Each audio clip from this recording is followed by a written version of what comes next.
Hey everyone, welcome to the Farm and Pastor's Wife. I'm so glad you're here. My name's Leslie. If you're new here, welcome, welcome, welcome. My channel has just gotten to a big milestone and I know there's lots of new people here and I want to say welcome.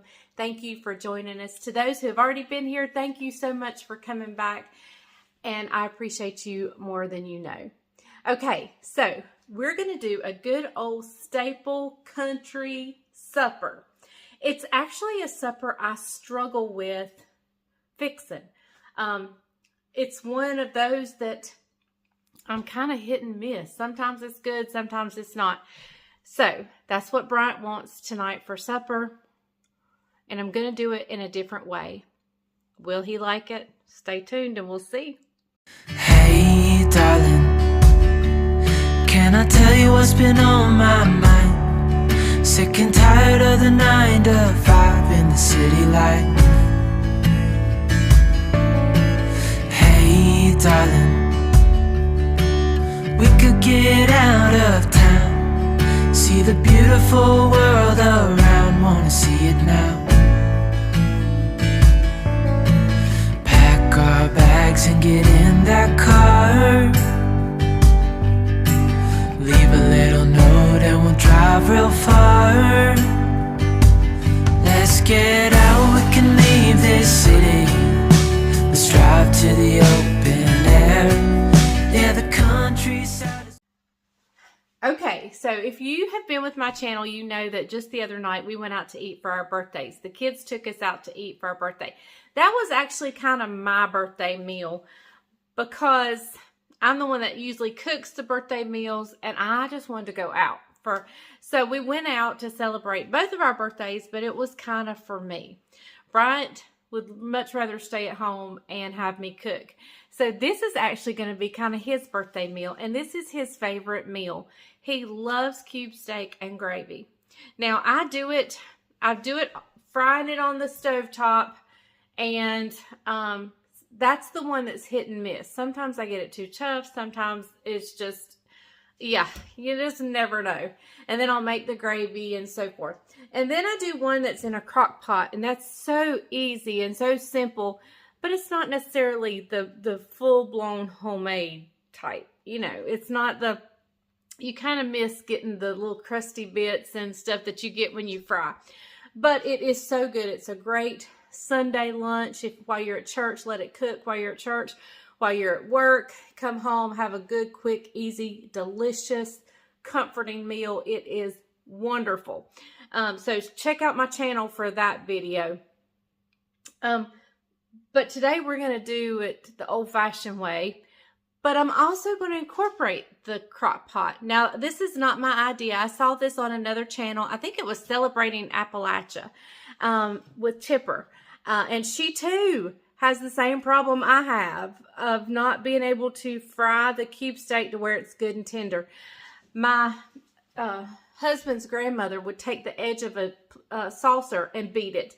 I've tried doing that. I've done everything I know. Sometimes it turns out delicious and then sometimes not. So we're going to try this method that I think I saw. I think it was Celebrating Appalachia.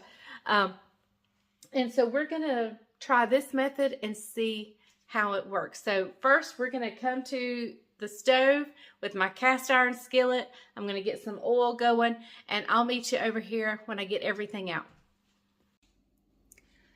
Okay everyone, so as you can see, I have lots of cube steak over here. I have 2, 4, 5, 6, 8, 10, 11, 12, 13, 14. I think about 14 pieces of cube steak. So I'm going to be frying for a little while.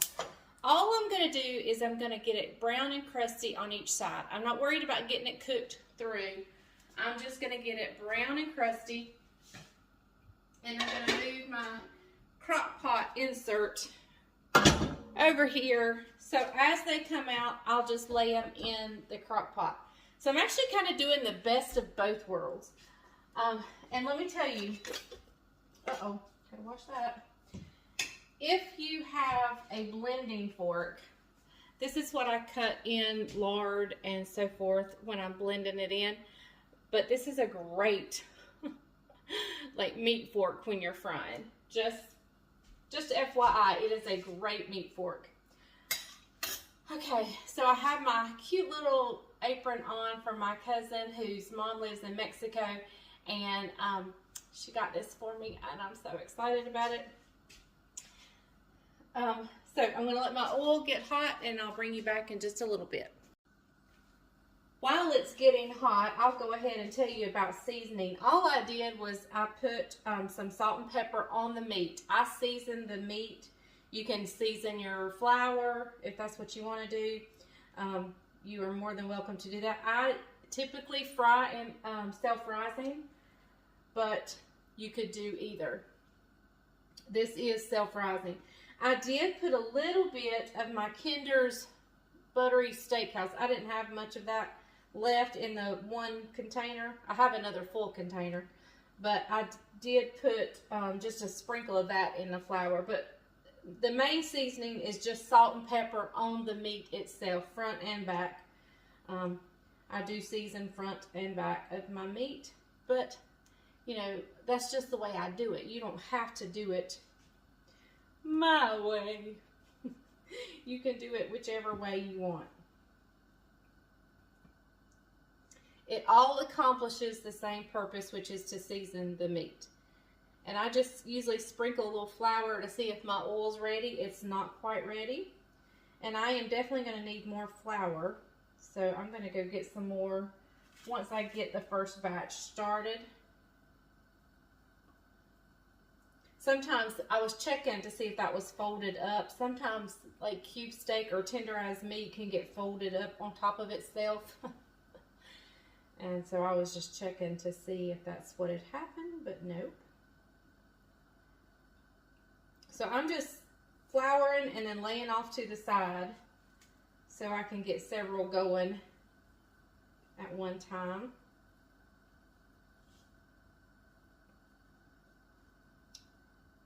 And don't forget that if you do use self-rising flour, it has a little bit of salt already in it.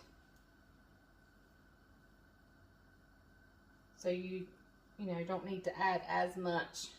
I still add some because I don't want anything to be bland. All right. I think we're going to lay one in there and see how it does. Yeah. You want it to have a good little, I don't know if you can hear it, but it's a little bit of a rain sound.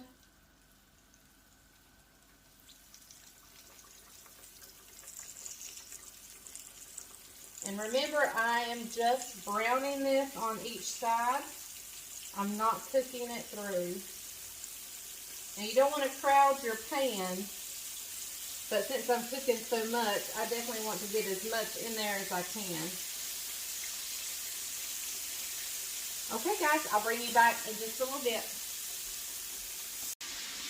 Okay guys, it's probably less than 2 minutes on each side, and I'm just going to lay that over. Let me pull that a little bit closer so I'm not dripping grease everywhere.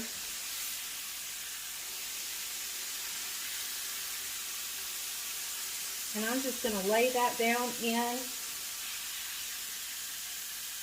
my crock pot. All I did was get it brown on each side. So we're going to keep going. I'm going to get all this fried up. I'll bring you back when we move on to the next step, but we're going to get all this fried up, placed in the crock pot, and then we'll be going on to the next step. So I'll see you back in just a minute. Okay everyone, I've got it all done in there. And so now I'm just going to put some flour. I'm actually going to lean my frying pan up and just kind of eyeball how much oil I think I have in here. Actually, I'm going to scrape up some of this tidbits, not all of it, but some of it that may look like it may have started the flour to burn a little bit. We don't want our gravy to taste burnt. There's not much of that, just a little bit right here. On the edge that was really, I guess I didn't have my pan centered. Alright, everything else looks delicious. Alright, So now, let's take some extra gravy in here. I meant extra gravy, extra flour. And I'm just eyeballing. I wanted equal amounts of fat versus flour. And I am actually going to turn my burner back on.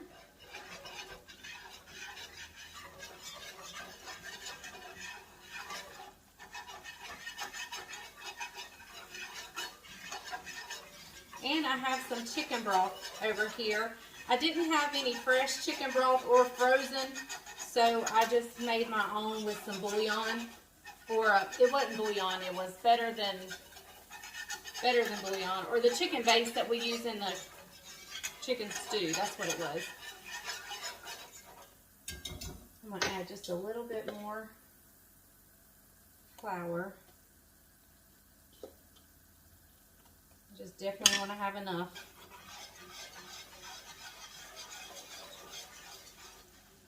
See how it's getting pretty thick there?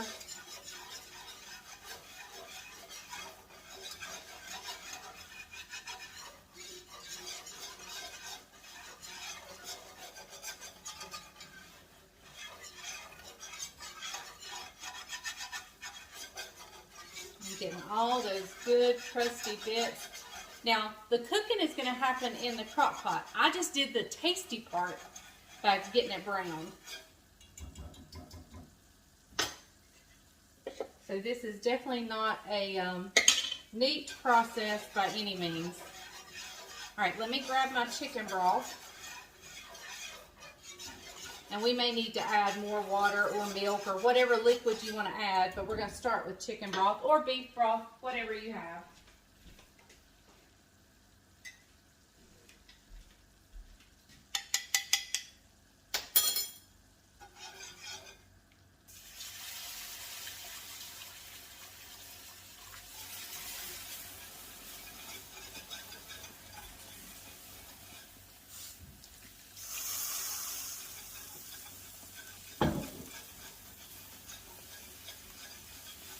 Alright, so we're going to have a lot of chicken broth or water or milk. I'm going to go ahead and cut my burner down. It's really hot.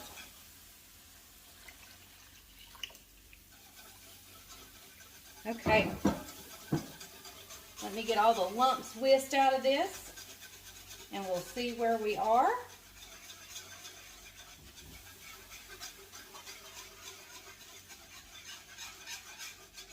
I'm going to go ahead and grab a little water.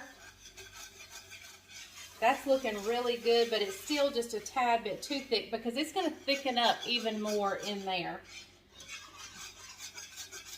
So let me grab some more water. Okay, y'all, I don't know if you can see. I actually, because I'm cooking so much, hold on, my phone's ringing. Sorry about that. My son was calling, asking me if I wanted some fresh produce. Wasn't that sweet? Okay. So, I don't know if you can see the thickness of this. It's still pretty thick, so I'll probably have to add more liquid once it cooks in here a while. But we're just going to pour this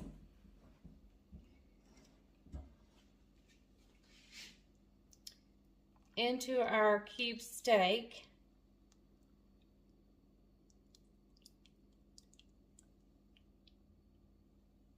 Okay. All right, and I'm just going to set this on low and let it go for the rest of the evening.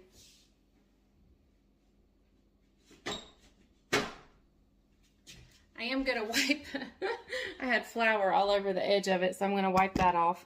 But it's going to go on low for the rest of the evening, and it'll be ready.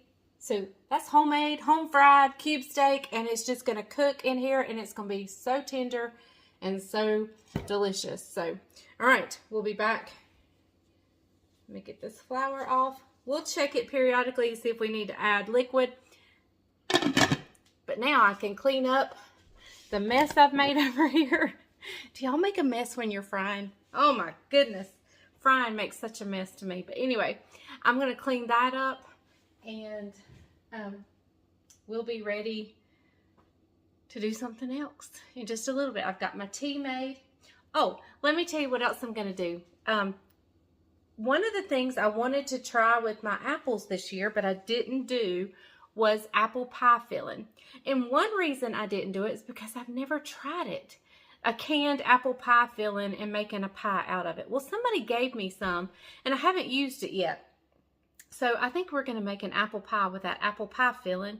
And then I'll know if that's something I want to can. And if it is, doggone, I may go get some apples and we may do some apple pie filling canning. So, okay, I'm going to clean up and cool off. Frying is dirty and hot. So, the grease is hot enough, you can fry anything. So, hang on, we'll be right back. All right, Brian, what do you think of your supper? It is delicious. Look, he's already devoured his. Is this one you want me to make again? Oh, all the time. All the time. Yeah, this is the best cube steak she's ever made. All right. And she's made it multiple different ways. She's Yeah. done crock pot with gravy. She's done fried, regular. She's done it all kind of ways. This is my favorite. This is by far his favorite. Who else has tried it? What do you think? A++.